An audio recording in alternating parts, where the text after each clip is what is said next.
شریعت پر عمل کریں. اگر آپ کے گھر میں گھر والوں کے اندر سیدہ کی طریقہ نہیں، یوں سمجھو تو دعویٰ میں جھوٹا ہے.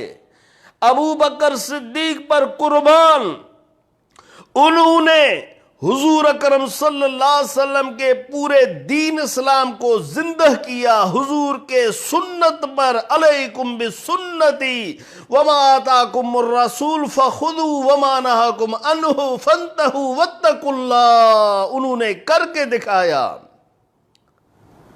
واہ ابو بکر صدیق تیری شان، سیدہ کی محبت و عشق.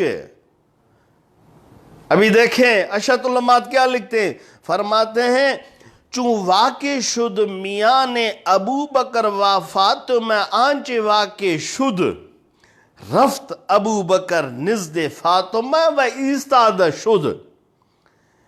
بر درے او در گرمی آفتاب، گرمی میں دھوپ میں ابو بکر صدیق مجبور تھے، حضور کے طریقے کو زندہ کرنے والے تھے.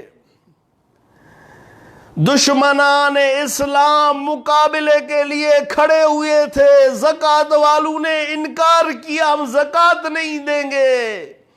بعض صحابہ مرتد ہوئے، پھر کفر کی طرف چل پڑے. اسامہ کھڑے ہوئے تھے، راستے میں تھے، جنگ کے لیے جا رہے تھے. واہ ابو بکر صدیق ان دوران، ان تکلیفوں کے دوران گرمی میں دھوپ میں دروازے پر کھڑے ہیں. کس کے؟ سیدہ کے.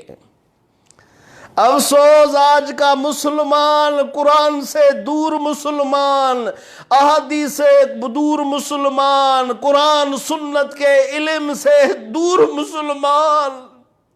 تجھے اپنا علم نہیں، تجھے اپنے نفس کا علم نہیں، تجھے نفس گمراہ کر رہا ہے، تجھے ذلیل و خوار کر رہا ہے، تجھے نشے میں پھنسایا ہے، تجھے غفلت میں پھنسایا ہے، تجھے نفس اپنا غلام بنایا ہے، شیطان اپنا نوکر تجھے بنایا ہے. افسوس تو ان شہنشاہوں پر، حضور کے سچے غلاموں پر، جنہوں نے 18 سال کے عمر میں اپنی زندگی حضور پر صرف کیا. 18 سال عمر سے 63 سال کے عمر تک اپنا جان، مال، سوچ، فکر، عقل، علم سب حضور کے قدموں میں رکھا. آج تو نشہ کر کے، آج سر ننگا کر کے، آج بازاروں میں گھوم کر، عورتوں کے پیچھے چل کر، اپنے نفسانی خواہشات کے پیچھے پڑھ کر ان شہنشاہوں کے پر عیب نکالتا ہے، ان شہنشاہوں پر حملہ کرتا ہے. دیکھیں ان یار غار کی کتنی محبت ہے میرے حضور کے اس بچی سے، گرمی میں دھوپ